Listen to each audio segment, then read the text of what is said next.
You're listening to the Tony Kinnett Cast on 93 WYPC. WCYTV Here on the Daily Signal. Hey, welcome to the Tony Kinnett Cast here on the Daily Signal, nationally syndicated first out of 93 WIBC in Indianapolis. It's really good to be with you guys this evening. And although it is not confirmed just yet, Andy Ngo, who was just on the show earlier this week, talking about the manhunt for Benjamin Song, the Texas Antifa gunman who had been training other individuals to act in domestic terrorism in these horrible acts of terror towards ICE agents and law enforcement at the local and the federal level. Of course, we've seen in the attempted ambush and then the local officer who was shot in the neck in Texas. In that particular situation, according to a source with knowledge, this is per Andy Ngo at 6:40, so just a couple of minutes ago, Texas Antifa gunman fugitive Benjamin Song has just been apprehended by the Federal Bureau of Investigation. Officials have not yet publicly confirmed this. Producer Nick, would you keep an eye out for that during the show this evening? Thank you. And he says, and I do not have details on where and how the arrest happened. So since he had been on the run, this is one of the guys that had allegedly gone into the woods after the attack went sour because law enforcement was up on the catch. He then tried making a run for it. They sent a message out to everyone in Texas saying, be on the lookout for this guy. Then messages also to those in Oklahoma. There were fears he was going to leave. Now it appears this individual might be caught. And that's a fantastic thing. So hoping and praying that news is true, we will bring you those updates as soon as we can. In the capital of our nation's country, I have confirmation from the Texas Department of Public Safety that he has been arrested. That is awesome. Thank you very much. Having an in-studio producer is so nice for that reason alone. So, on Capitol Hill, the Democrats are having a horrible time on Capitol Hill. You say, Tony, that's been basically how you've started every other show this administration. That's true. I have started the show saying that Democrats are having a nuclear meltdown, fallout, disaster, and a bit of the stomach flu all at the same time. But it's getting worse. It really is getting worse. And there are a lot of things that people in this country on the right side of the aisle and even kind of the softer left side of the aisle, the former labor Democrats of the 90s, for example, from the Rust Belt, were looking forward to getting accomplished. That now these things that are coming to fruition through the Trump administration, they're coming through in a way that is extremely satisfying, if nothing else because of all of the tears that are coming with it. Why are they having such a horrible time today, though? The reason the Democrats are having such a horrible, horrible time on Congressional Hill, because, really, like Governor Josh Shapiro in Pennsylvania is a Democrat who's actually having a pretty good day. For the congressional Democrats, though, it is because they have squandered every single window they have had to hit Donald Trump. And there have been a few, and we have covered these. Because the Democrats are really in the basement on approval ratings. Every new poll that is coming out shows that Democrats' disapproval is beyond the supermajority in this country. That is a very bad place to be in. There are a lot of people making a lot of speculative claims about the midterms right now. It is way too early for midterm polling, boys and girls. Absolutely not yet. However, the Democrats have missed every single opportunity to bump themselves up in the polls and take Donald Trump down a couple of pegs. So, the Liberation Day tariff announcements, the Democrats completely screwed up any opportunity to take advantage of the rough couple of days for the markets for Trump. The Kilmer-Abrego-Garcia debacle. Instead of the Democrats saying they just wanted more due process for everyone and they didn't like Kilmer, but you build your case on the worst people like John Adams with the Boston Massacre, Redcoats, for example. They didn't do that. They're like, Kilmer-Abrego's a wonderful Maryland father who then turned out to beat his wife with his MS-13 tattooed knuckles.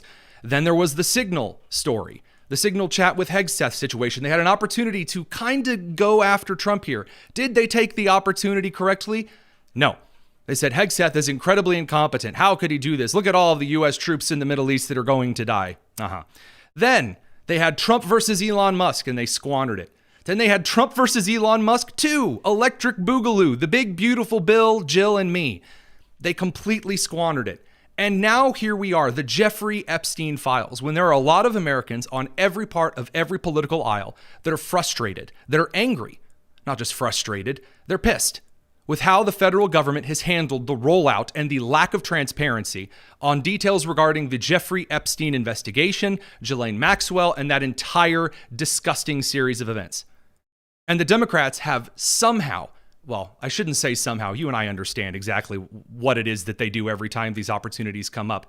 Instead of just saying, we think Americans should get what it is that they want and that things should be transparent, they have turned it into an actual music video. No, really, like congressmen releasing songs, Jasmine Crockett yelling about Muppets. We're going to get into it because it's pretty wild. So how in the basement are Democrats right now? So according to The Hill, of the 40% of the respondents who gave the Democrat Party a thumbs up, this included 72% of Democrats and only 29% of independent or other voters.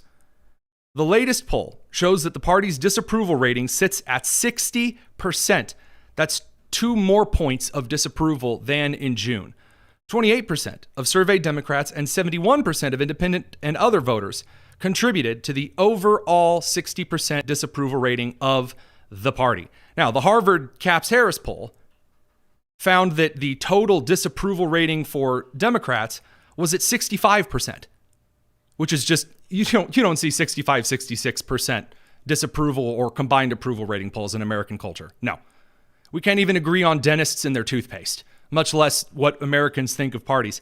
According to YouGov, and this is really brand new. So David Montgomery posted this about an hour before the show.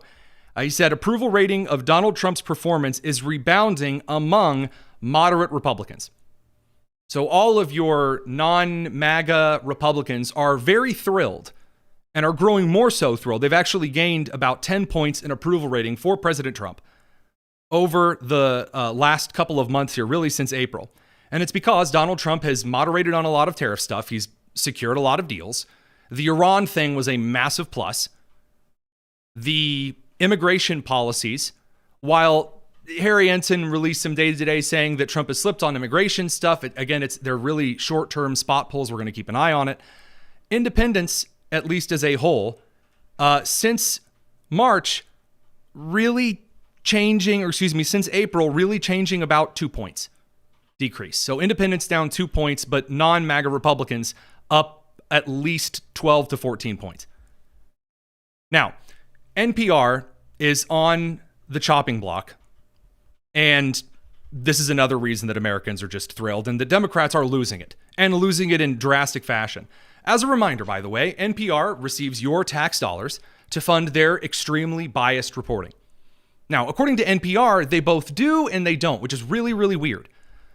So, Allison, if you're out there, out on the WIBC, one of these particular fact checks involves WFYI, the PBS and NPR affiliate in Indianapolis. So kind of keep an ear out here. According to NPR in May, they say, quote, today, NPR receives only about 1% of its operating budget directly from the federal government. Other revenue includes donations, returns from its endowment, and corporate sponsorship. Now, I'm going to take a stab, Allison. What percentage, based on that little clip there, what percentage of WFYI in Indiana's budget do you think comes from federal tax dollars? I would say 5%. 5%. According to a tweet by WFYI in Indianapolis this afternoon, WFYI's budget would be cut by $1.5 million, otherwise known as 11% of its total funding. So I'm not really sure how we're getting from 1% all the way up to 11%. The numbers are changing really, really, really, really quickly. And this is broken out into not just the House on the floor and the Senate, which, again, is going to be really spectacular here. Jasmine Crockett losing her marbles. But on NPR as well, on the famed NPR website, which I try to visit as little as possible. NPR said, quote, it's time to call your senators. Despite incredible public support for the NPR network, the House passed a rescissions package last month, i.e. the Doge cuts, that would eliminate nearly $1.1 billion in already approved funding for public media. It's not already approved funding for public media. That is dishonest. That is dishonest. The parliamentarians said the House and the Senate couldn't cut more than they had already cut. That wasn't allowed. In just a few days, the Senate will vote on our future. And then they explain how voting works. Only 51 yes votes are needed to claw back federal funding for public media for the next 2 years. This could force some newsrooms to shutter entirely, stripping communities of essential local news services. And then they tell everyone to contact their senators now. WIBC crew and the rest of the radio gang will catch you in just a second. Be back after the commercial break. Live stream crew will keep it up. It's the Tony Kinnett Cast. Now, there's a little bit of a problem here. 1% of the budget is enough to shutter entire NPR newsrooms? Why would Republicans want to actually move forward and shutter these newsrooms? Well, before we get to that, I will remind you that today NBC was clutching all of the pearls, suggesting what NPR and PBS true purpose are for the American people. Very important. And then you have other Republicans who, yes, are concerned about these cuts to PBS and NPR, which they say are critical for providing not only news, but also things like weather alerts into rural areas, something that is obviously top of mind after those devastating floods in Texas last week. So the Senate could make some changes to this bill over the next few days. If they do that, though, Hallie, then they need to send it back to the House in order to send it to Trump's desk. Okay, so just a quick, fun little fact here. No, there are no places in the United States. Even we received a comment from a viewer that said, oh, well, I'm in this like small part of the thumb of Michigan, and PBS is the only station that I get. No, that's not in fact true. We did kind of the FCC data scour there. No, there is no place in the United States in which NPR, PBS, and WFYI are the only places that you can get weather broadcasts, for example. The National Weather Service has radio broadcasting coverage over the entire continental United States and all of the United States territories, with the exception of a few of the Aleutian Island corridor. So that's just blatantly false. Why are Republicans so hell-bent, as they should be, at scalping NPR? Why are Democrats losing their mind? Because NPR is one of the most aggressively liberal organizations passing itself off as unbiased news that there could possibly be.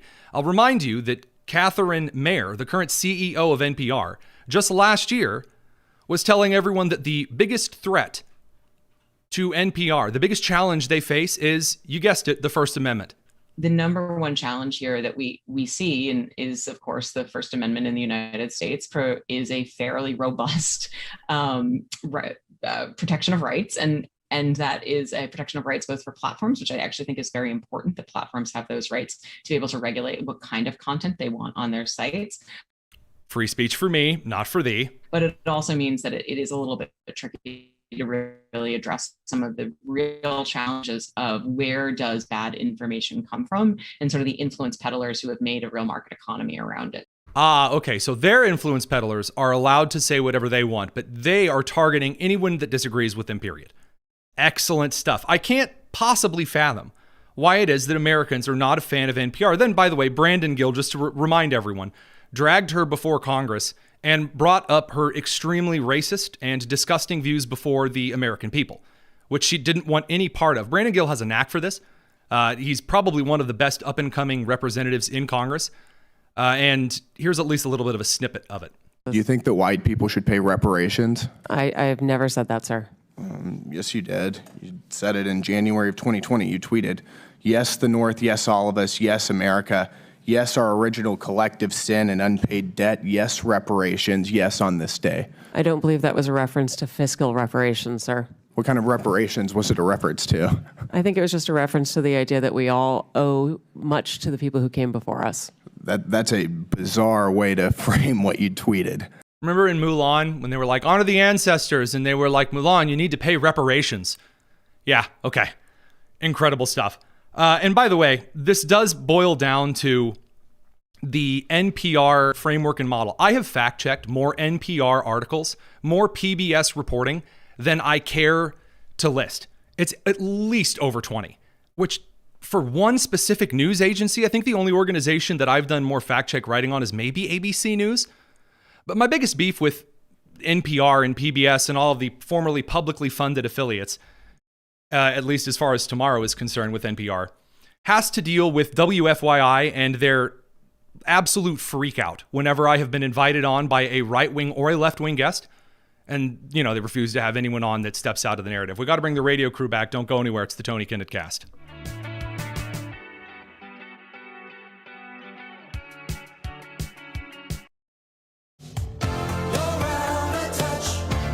This is the Tony Kinnett Cast on 93 WIBC. Now that we have the radio crew and the live stream crew together in one big happy tent, we're going to talk a little bit about Jasmine Crockett, who decided to take the news about USAID, you know, like the condoms to Colombia and the transgender comics to South America and the atheism in Nepal and the pickle-making classes to Ukraine, apparently, according to Marsha Blackburn today. All of this money, and including Iraqi Sesame Street, because, well, I guess given Elmo's recent state of tweets, I guess the Iraqi Sesame Street's starting to make a lot more sense given how angry he was at the Jews. I'm going to say, man, that's kind of on point. That's a weird way to do some advocacy.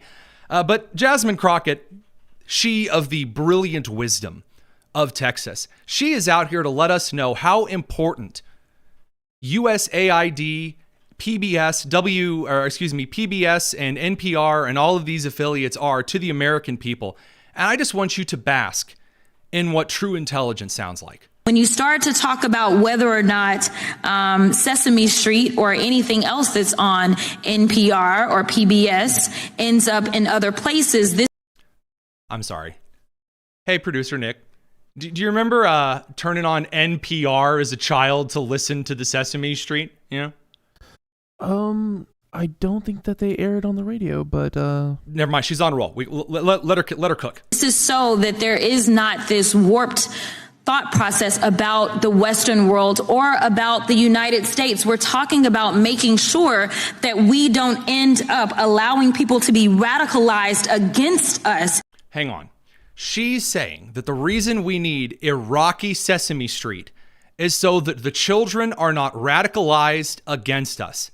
One more time. Or not Sesame Street or anything else that's on NPR or PBS ends up in other places. This is so that there is not this warped thought process about the Western world or about the United States. We're talking about making sure that we don't end up allowing people to be radicalized against us. Allowing people to be radicalized against us. I'm sorry. Wait, what do you mean does having a show on somewhere forbid radicalization? I've seen like the Palestinian, like the Gaza kids shows. I've seen like the Soviet cartoons and things. There's a really incredible YouTube video on Soviet TV that I highly recommend checking out. We'll throw that in a link a little bit later. The insane contention though that showing Iraqi children Sesame Street would stop radicalization is an insane notion from the girl wearing the suit that looks like a 5-year-old watercolor. All right, now moving along here, because she also levels some very important economic statistics. And again, who am I to question the brilliant wisdom of Jasmine Crockett? Here she goes. It's like blue states are constantly putting red states on life support, yet we got these little red states that ain't contributing nothing, but they are.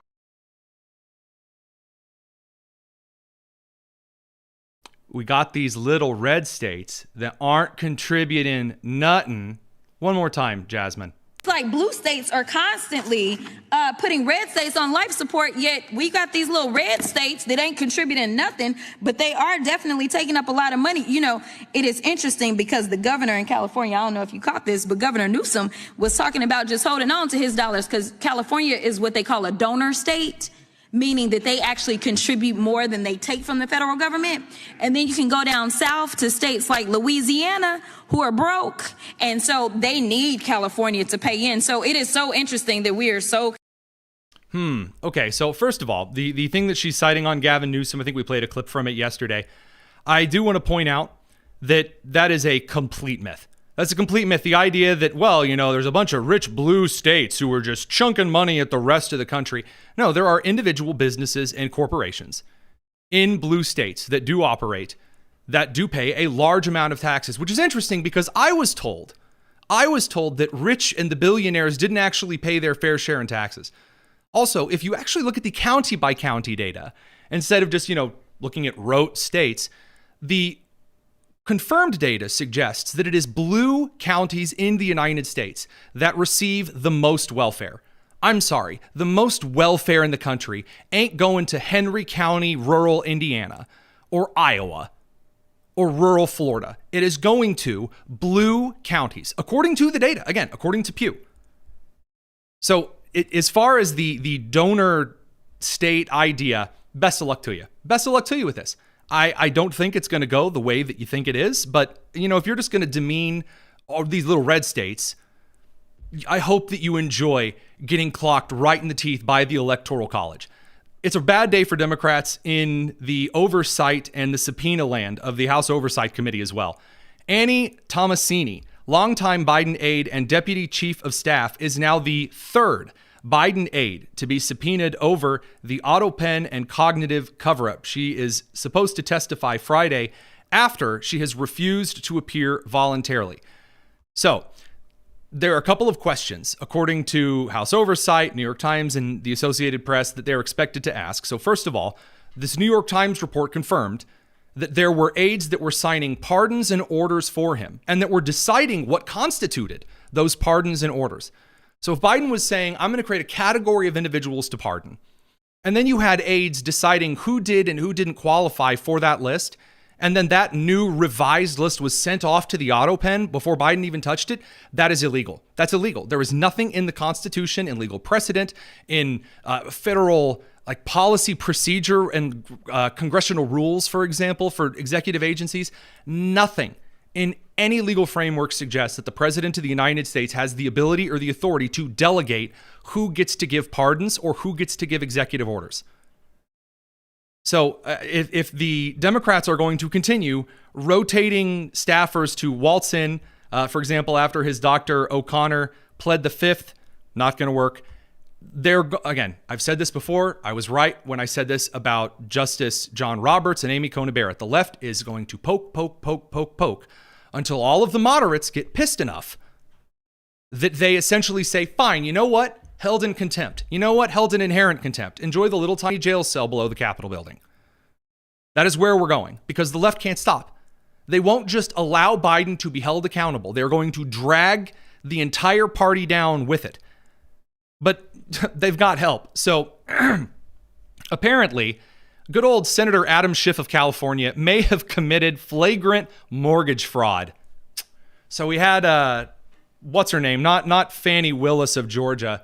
What's her name? The Letitia James of New York, who is currently under investigation for flagrant mortgage fraud. President Trump posted this today, and it is truly spectacular. Quote, I have always suspected Shifty Adam Schiff was a scam artist.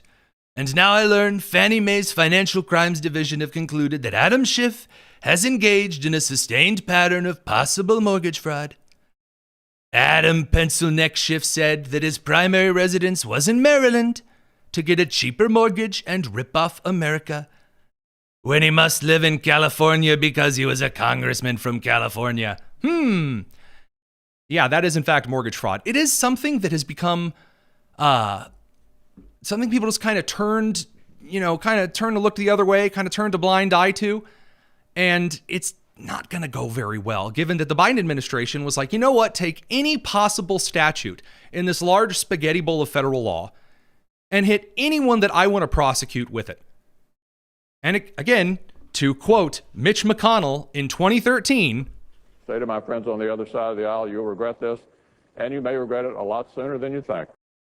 All right, Radio Crude, we'll catch you on the other side of the commercial break. We'll keep it up on the live stream at youtube.com/Daily Signal, Rumble, and X. It's the Tony Kinnett Cast. Now, Adam Schiff might, in fact, respond to such an allegation, and he did. Normally, when someone accuses you of a crime, like, let's say, mortgage fraud, with very specific incident, like you had an address in Maryland, you listed your primary residence as Maryland. It's not your primary residence, it's your secondary residence. But you don't want to pay those really high mortgage prices of California, just like Letitia James didn't want to pay those really high mortgage prices in New York.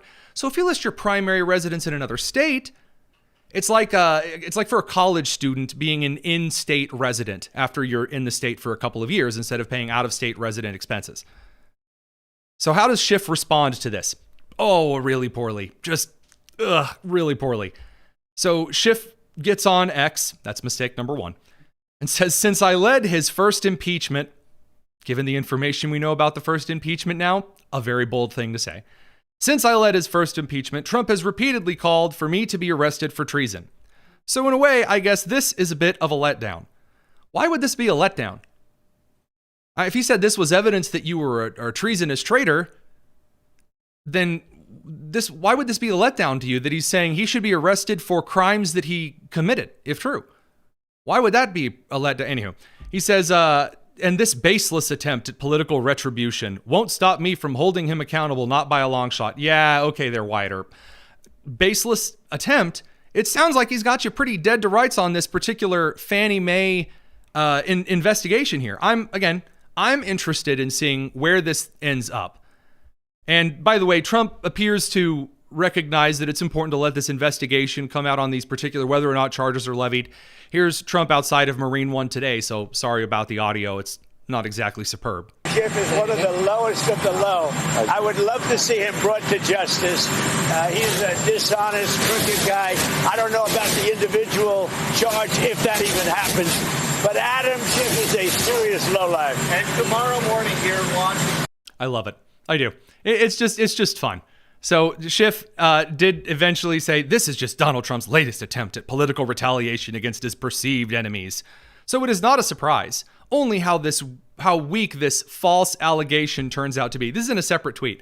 So at 11, pretty much on the dot today, 10:58, he says, man, I'm really let down that Trump's only accusing me of mortgage fraud based on this investigation that says I committed mortgage fraud. Realizing that he didn't deny the allegations of mortgage fraud, he then sends another tweet. So these false allegations of how this turns out to be. As much as Trump may hope, this smear will not distract from his Epstein Files problems. And now we get to where Democrats are going to spike the football into the ground at the 50-yard line.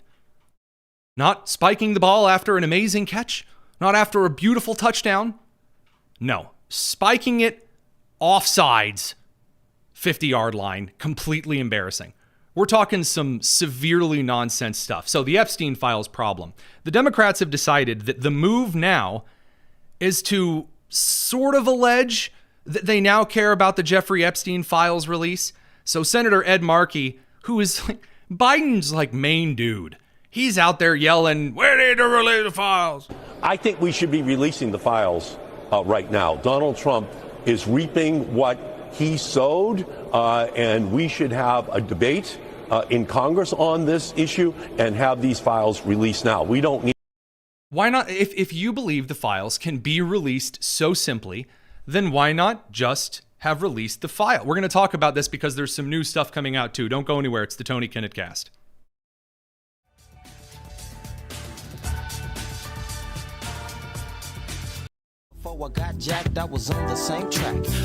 It's the Tony Kinnett Cast on 93 WIPC. I got to be honest with you. I really was not expecting the Democrat response to the Epstein Files to be this uncoordinated. I don't know what Ken Martin is doing over at the DNC. I mean, come on. We all know the Democrat Party was known for the longest time. They would all say the exact same narrative.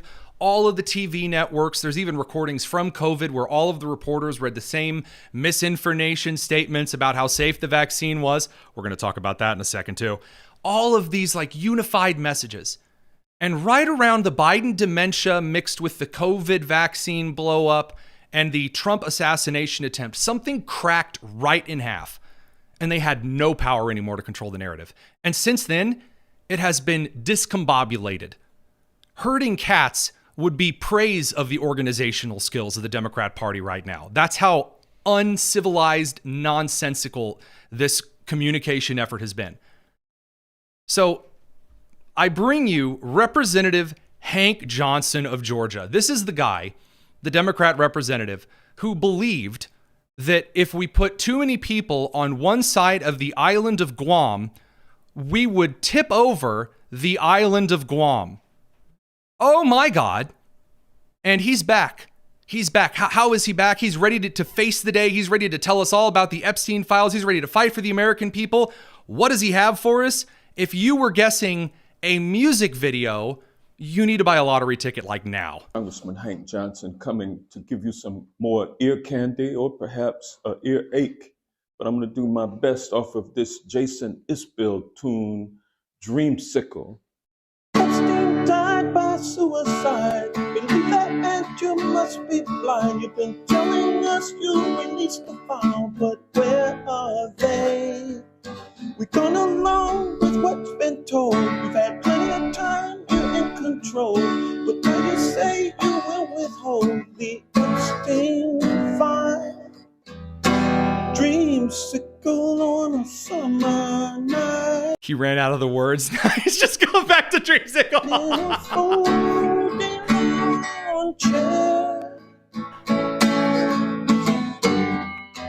Trump's howling at the moon.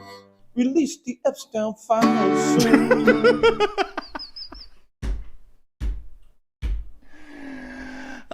Which side are you on? Elon Musk will fight you dawn to dusk. I love it. I love it. More music videos. More.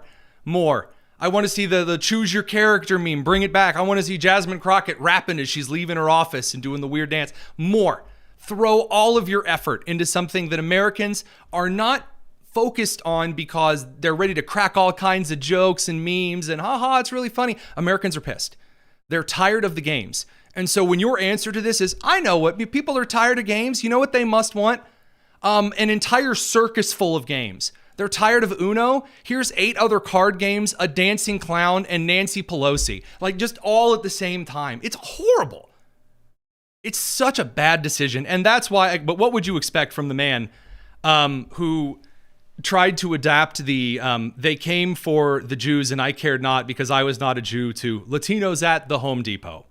Because I'm not a Latino at the Home Depot. Truer words. Truer words have never been spoken. I'm so thrilled. Now, I will say this. We were going to get just to in just a second to some of the new updates, but the way that the Democrats have tried to now make this the lodestone around like Republicans in the House is wild. It really is wild. So Ro Khanna, known for not being Sri Tanadar. Those are two different Congress people. Ro Khanna in California, he had attached a little amendment to the Genius Act that was just release all of the Epstein files, which by the way is illegal because the way he wrote the amendment is just like release child porn to the public, which that may fly in California, but the rest of the country, I don't know about that, Chief. And Republicans voted down the amendment. And so people like Matt Drudge over at the Drudge Report immediately came out and said, House Republicans, they like jump in front of letting the Epstein files be released, all this other stuff. And libertarian social media accounts were having a heyday, of course. And here's where I have to give credit to, yet again, Marjorie Taylor Greene of Georgia and Benny Johnson. Benny Johnson, again, despite my expectations, went to the Capitol and actually did some really solid reporting. Now, the claims that he made afterward, we're not going to talk about at the moment. But right now, Benny Johnson interviewing Marjorie Taylor Greene sets the record straight. No muss, no fluff. Here you go. I got to correct something real quick. Please. So it's being reported that House Republicans unanimously voted to block the release of the Epstein files. And I want to straighten out the record right now. That is not true. If I could vote, okay. If I could vote to release the Epstein files, guys, you would have my vote. I would vote yes. Here's what just happened. It was a procedural vote, and we have these all the time. It's called a PQ. It's voting on the previous question. So do you allow this amendment to be attached to this bill about like really weird crypto crap? No. And, you know, they, again, voted against it. Mike Johnson also said the same thing. We're not going to go into this clip, but Mike Johnson also said, you know, I think Americans should have transparency. Senator Mike Lee of Utah said, yeah, I mean, if Ghislaine Maxwell wants to come testify before Congress, like I haven't heard of any Republicans in the House or the Senate that are against her coming to testify. So at this point, what do we actually know? Well, there is some new information which is coming out. According to Alan Derswitz, this would be the lawyer for Epstein, he made some statements to Chris Cuomo. No, not the wimp from New York. We'll get to him. Well, I guess they're both wimps from New York. Andrew Cuomo, notwithstanding, Chris Cuomo on News Nation yesterday, I believe. Is the government hiding a client list or anything that the Trump administration could release tonight? No, there is no client list. There never has been a client list. A client list suggests that Jeffrey Epstein made a list of people to whom he trafficked women. What there is a redacted FBI affidavit from accusers. There are several of them. From accusers that accuse Jeffrey, that accuse various people of having improper sex, and that has been redacted. The names of the people accused have been blacked out. Now, of course, because I was the lawyer and I did all the investigations, I know who all these people are. I could figure out, based on everything that I saw, who Mr. X is, Mr. Y is, and Mr. Z. I can tell you right now, none of them are public figures who are currently in office. Some of them were previously in office. Some of them are dead. But there is no client list.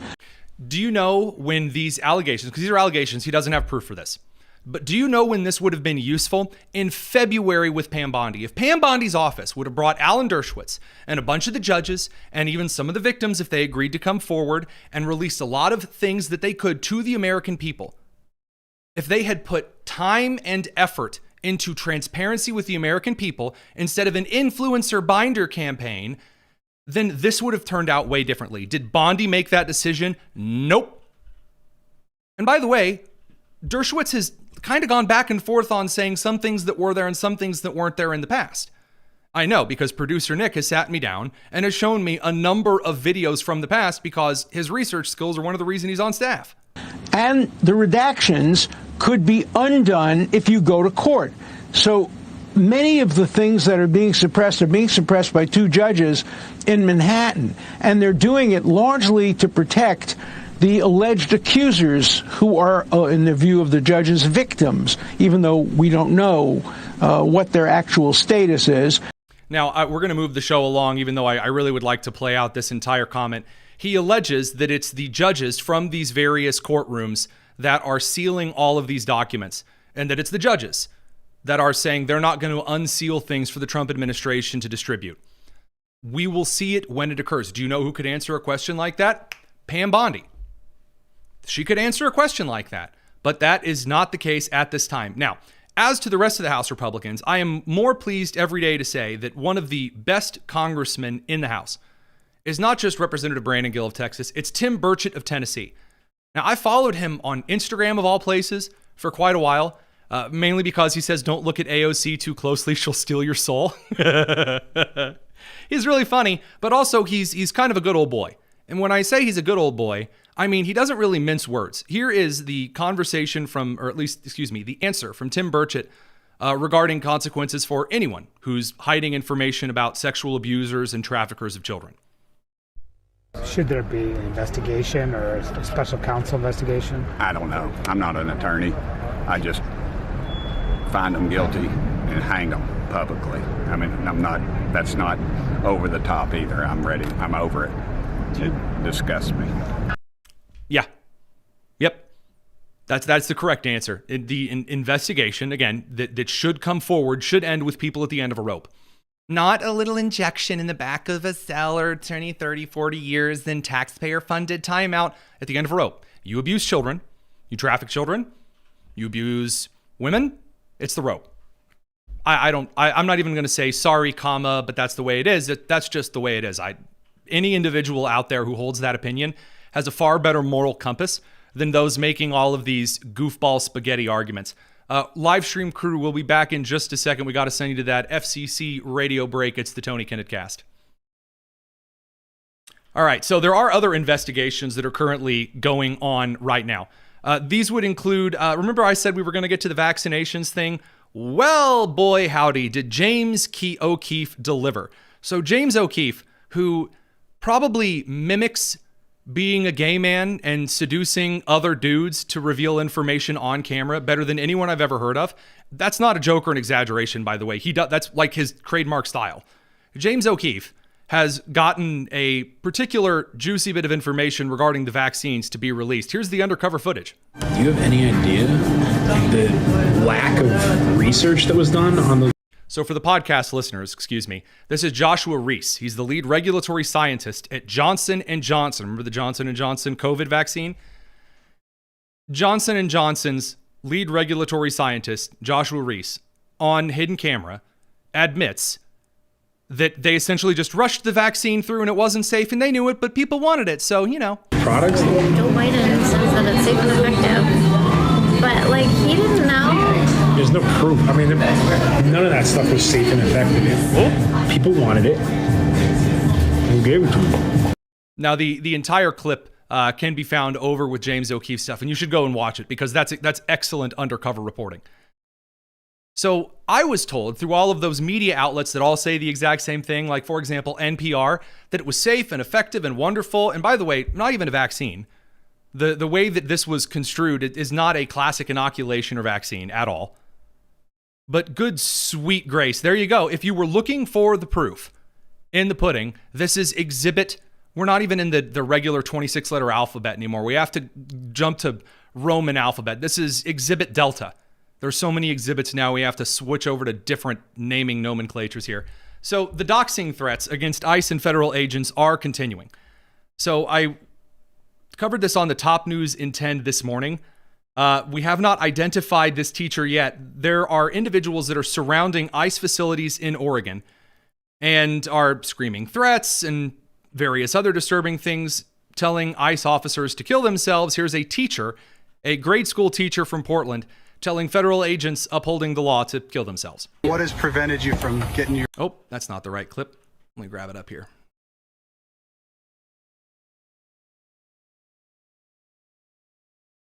There we go. When I first came out here, all I was talking about on the megaphone was how scared I am for my students and how upset I am for the fear that they are showing in class every day. But as I have been physically assaulted as a peaceful protester half a dozen times, I have become more radical. I have become more extreme. So my megaphone speeches of saying, please think about the children, have slowly turned into kill yourself. I have a clean record. I am a teacher.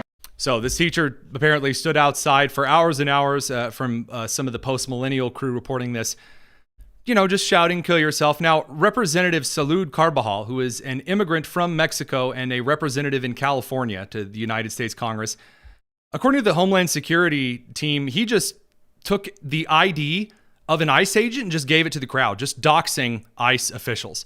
We'll get to that here in just a minute. We're going to go swing back, catch the radio crew from commercial. It's the Tony Kinnett Cast.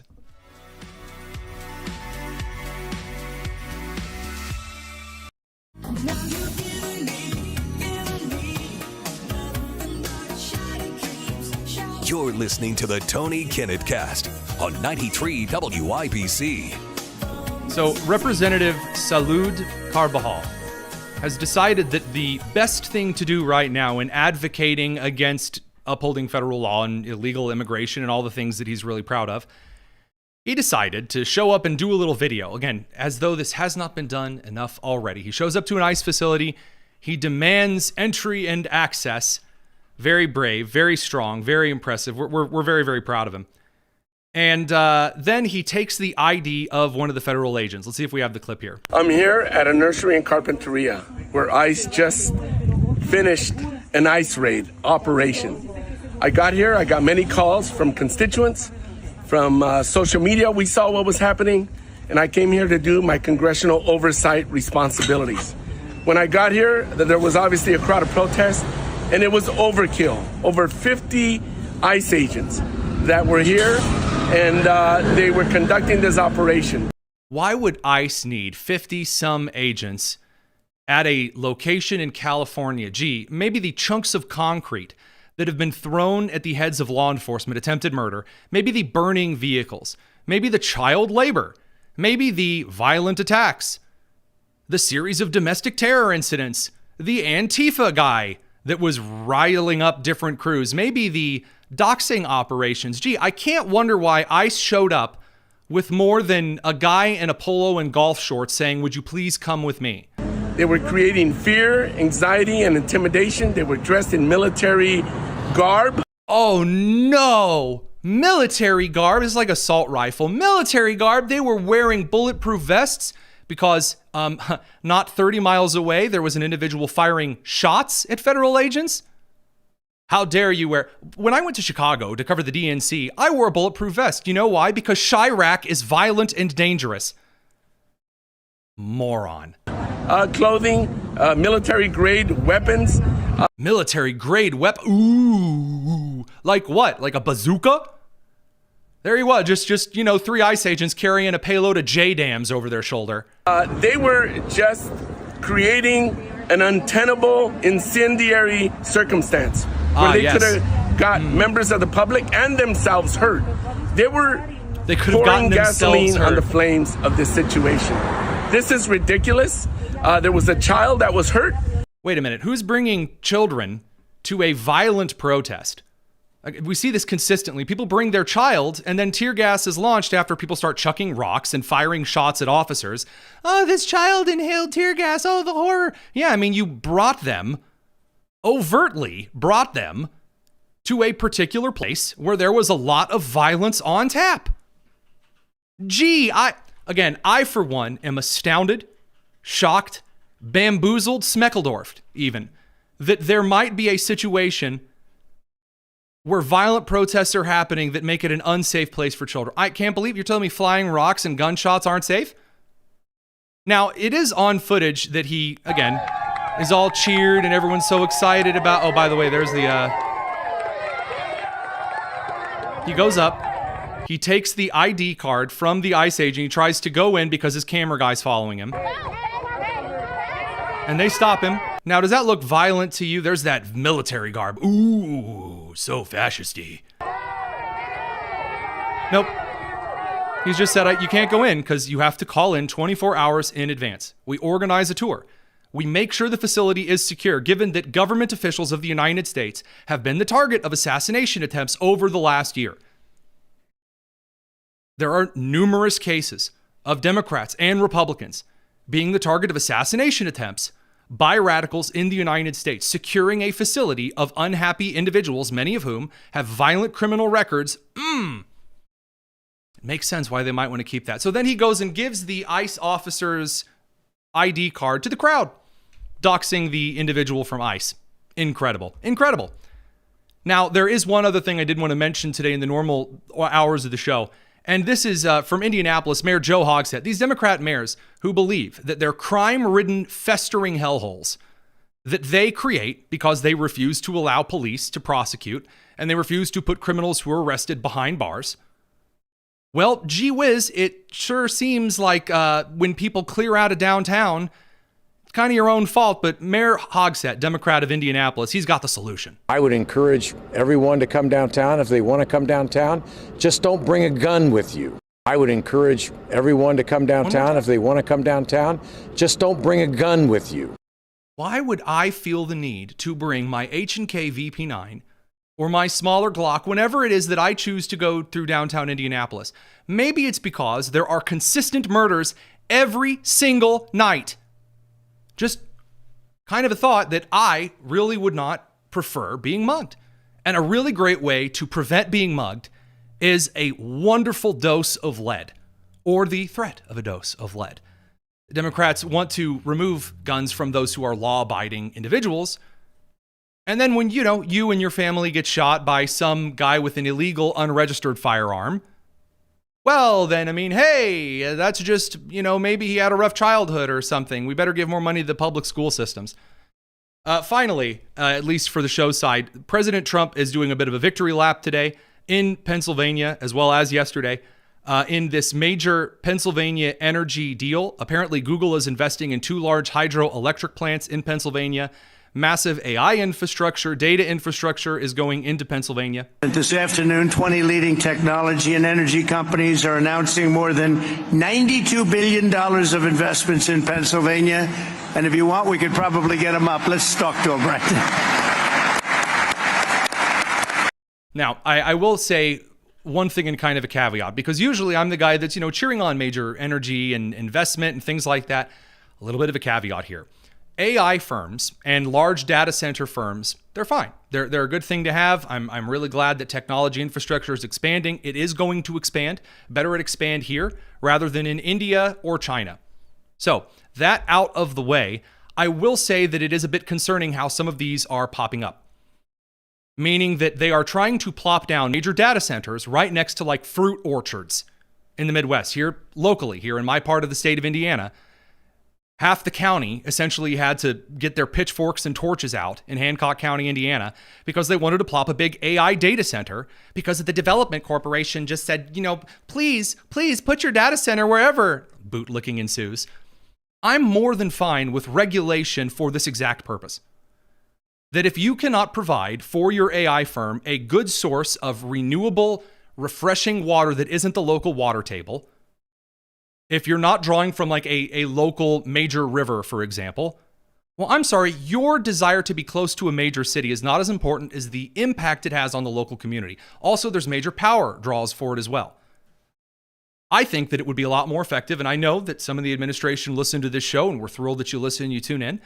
I would hope that the administration would be pursuing some kind of incentive for nuclear energy and power to be built alongside new AI and data structures. Not right next to each other, but commensurate. You're going to have a big power draw. You need a big power provider. Radio crew, we'll see you real soon. It's the Tony Kinnett Cast here on The Daily Signal. All right, we'll talk very briefly here on a little bit of bonus tonus. A couple of mail time questions. So very, very briefly, we're going to head over to commercial break. We'll be right back. Don't go anywhere. It's the Tony Kinnett Cast here on The Daily Signal.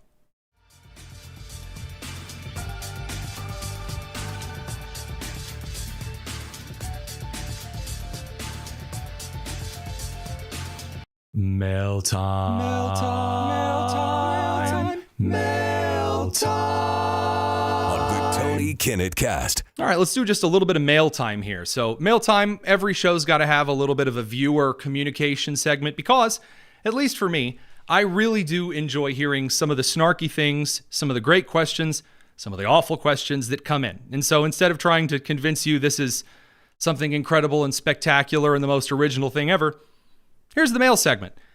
We try to start first with some of the YouTube members over in the Discord. You can find that link in the description on the YouTube and the Rumble videos.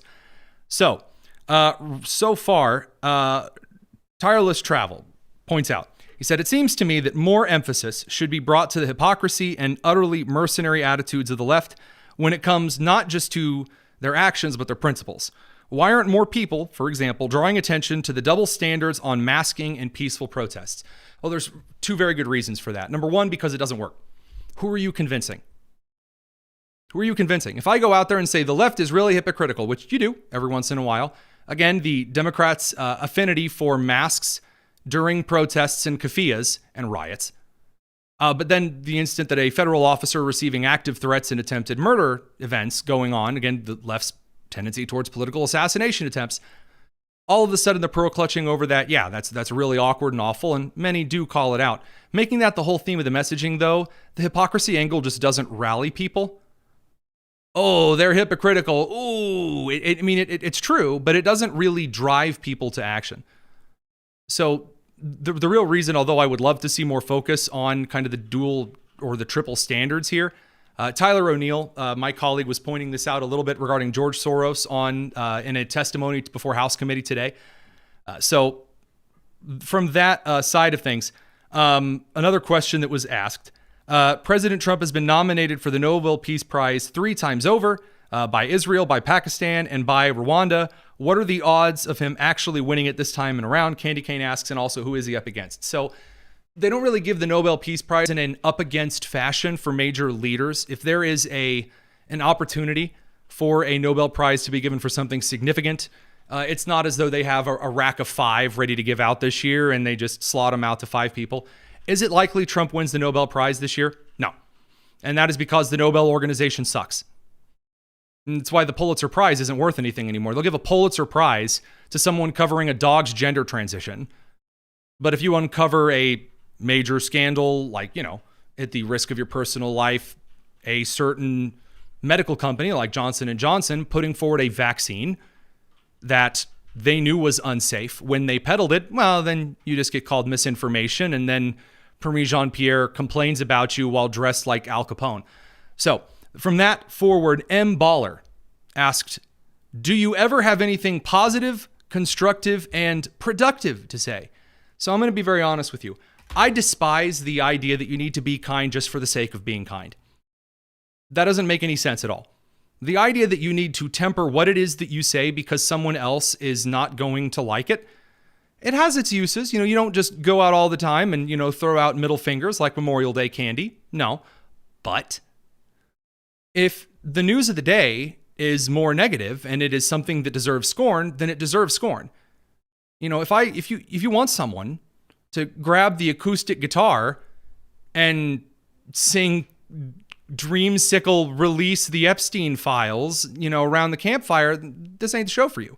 I'm a sarcastic Hoosier, a former teacher who is annoyed more times often than not. Now, we do have positive things to say. For example, that John MacArthur, who has passed away, has gone on to glory, and I'm incredibly thankful for him. I have some of his commentaries. I think he's one of the most influential Christian giants of the faith, at least in the last century, likely 2 or 3 centuries.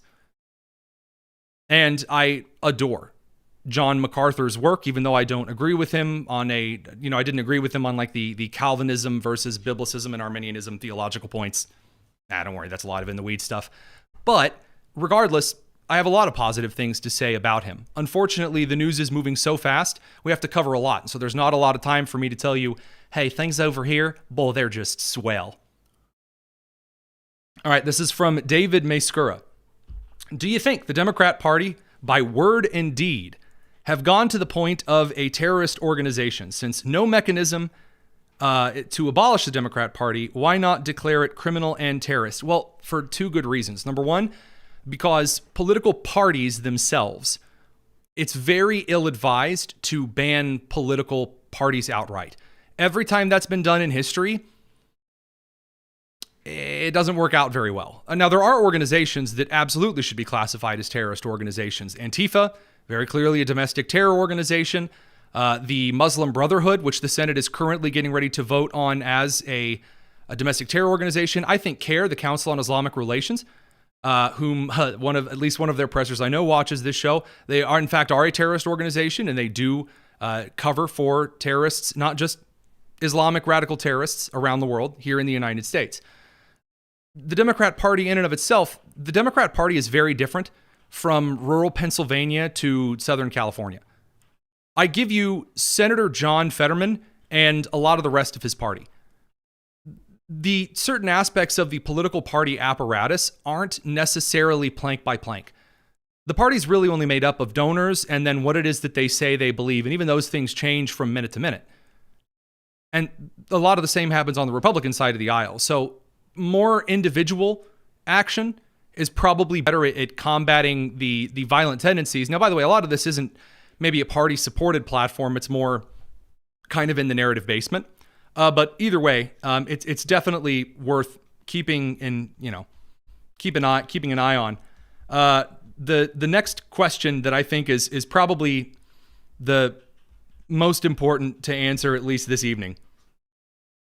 Are you, how long have you been getting paid to pump out particular political views? Now, this is from a lady named Jean, and or at least I think, maybe it's Jean. Maybe he's like, maybe he's a Frenchman. He's very upset about my opinions on the French.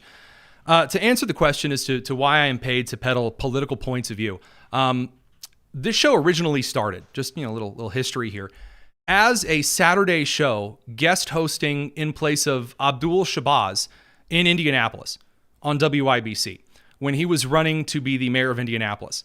And instead of him winning the primary, we ended up getting Jefferson Shreve, and that became a whole thing, and it was a mess. And Abdul came back to host the show. And WIBC, out of the kindness or perhaps the malevolence of those in Indiana, emailed saying they would like me to have my own show. And WIBC said, all right, yeah, why not?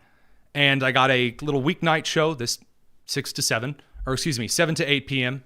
Tired. That just, normal. Wasn't paid a whole lot for it at all. I'll tell you, like the annual contract for that first year total was 10 grand for the whole show, for all of it. Yeah, who you jealous of the big radio business bucks? And I'm going to be honest, I still said the same kind of things that I've always said. Now, there are some FCC guidelines. Like I don't have any political candidate who says, hey, we want to have candidate XYZ on the show to, talk about why they're great. There are rules. I have to provide equal time to everyone. I have to stay within commercial limits unless I'm off the radio air as I am right now. There are a couple of things that I can't do on air. There are certain words that you can't say. And so you do try to follow those particular rules. But other than that, politically, no one's ever told me how to believe politically, at least on the local station. I think very, very differently about, for example, foreign policy and spending bills than the more libertarian host, Rob Kendall. And I think very differently on traditional policy than Hammer and Nigel, who come before me. That doesn't mean, and God knows I have political disagreements on what a Republican should or shouldn't be with Abdul on Saturdays. So, and now that I'm with the Daily Signal, I mean, is there someone giving me lines? No, to be honest, it's more likely that I'm giving my editor-in-chief, Kate Trinko, a stroke because I decided that it's time to talk about something right as it's breaking, and the hothead from Indiana is going to get on the air with all the trust in the world and hop on and start talking about things, and oh dear God, what's Tony going to say? I mean, you've heard some of the things I've said on the air. So, I mean, if I was taking money, first of all, I'd be wearing much nicer clothes. I don't know if you guys know this, but my wardrobe is not that incredible. I get a lot of my jackets from Goodwill. Also because, we happen to have a really nice Goodwill here in Greenfield, Indiana, and I'm quite fond of it. This jacket was purchased for me by a really nice guy in Nashville who thought, dear God, you can't be going around wearing off-the-rack stuff. And I was like, well, I grew up poor in the Midwest, man. Marshalls and the coal sales are my life. These are 2 black IKEA bookshelves behind me. This is a cheap black Walmart desk. Let's see, can we zoom out and actually show it over here on the camera? Yeah, this is just that, that black mainstays desk you've seen walking through Walmart. Nothing special. This is a microphone that I absolutely did not take from the WIBC studios in Indianapolis. That wooden cabinet was built by my wife's grandfather. That's not a server rack. That's not what that equipment should be in. If someone was paying me for my political stuff, man, I'm ready to see some of that money. And I do take questions like that from time to time because do I believe that individuals are paid oftentimes to say things? Yes, you can tell because their narrative changes quite fluidly. Producer Nick, who has the unfortunate pleasure of having watched every single episode of the show, and in fact, one of the pieces of members content that he's created, if you choose to become a YouTube member, what is this? Multiple times. I think it's like a compilation of every time I've taken my glasses off on the air, which is up to an awful episode 300 thing that exists. My positions are really consistent. They just don't change. And not that I don't, grow and see new information, but as far as my theology and my philosophy is concerned, I'm still just the sarcastic Hoosier that thinks that you guys should be given the news and the analysis broken down in a manner that's not really highfalutin, high horse, coastal, better than you kind of style. Or, taking a bunch of lobbyist stuff. Now, have we had sponsors on the show? Yeah, absolutely. I mean, we just finished an ad campaign with Chapter. Really nice people. Talked with them extensively. Well done beef. You see on the bottom show, there's a little chyron that stripes across the screen that has some of the sponsors. We have some sponsors of the show. Some of them are because I've worked with them for a long time. Some of them are businesses that I endorse. Some of them do sponsor the show. I don't think that Highsmith Guns in Greenfield or some of the Christian schools and organizations that I've worked with have ever told us to say anything specifically on the show. I mean, if they would, I might.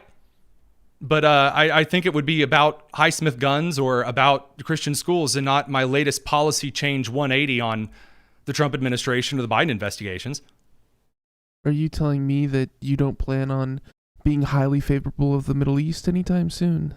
I really don't think it's likely that I'm suddenly going to come out and say that the Islamic caliphates have been wonderful for Western civilization and that Qatar and Saudi Arabia and Iraq and Iran actually are really close and friendly no matter what side of the Sunni Shia line they fall on. I know, it's shocking. Or suddenly become a huge fan of the Sesame Street streams on the Iraqi television? Hey, I'll say this. Iraqi Sesame Street, as Jasmine Crockett points out, It's to keep people from being radical. Great. I wish she would have watched the Iraqi Sesame Street in that case then. It would have kept her a little more close to the ground. I hope you guys have a wonderful evening. We'll see you tomorrow. Same great time, same great place. How much does it cost to advertise on your Chiron? From Claudia. That's a great question. You should shoot us a message over at tonykinnett.com to talk about this. And we'll chat about it. I'm wondering what by the way, I'm really picky on advertisements. You'll never see me advertising like the Hims male baldness thing. Number one, because I have enough testosterone to kill a mule and I'm not going bald. Why would I sell you something that I don't use? So, or at least have talked through and believe in. Sorry, the comments are now getting a little bit spicy. All right, we're going to go ahead and close things off here. We'll be back tomorrow, same great time. There's a link to join the Discord if you want to say hopefully appropriate things over in our Discord chat. You can send us a message anytime. Really glad that you're here. It's the Tony Kinnett Cast here on the Daily Signal, nationally syndicated and first on 93 WIBC. Take care.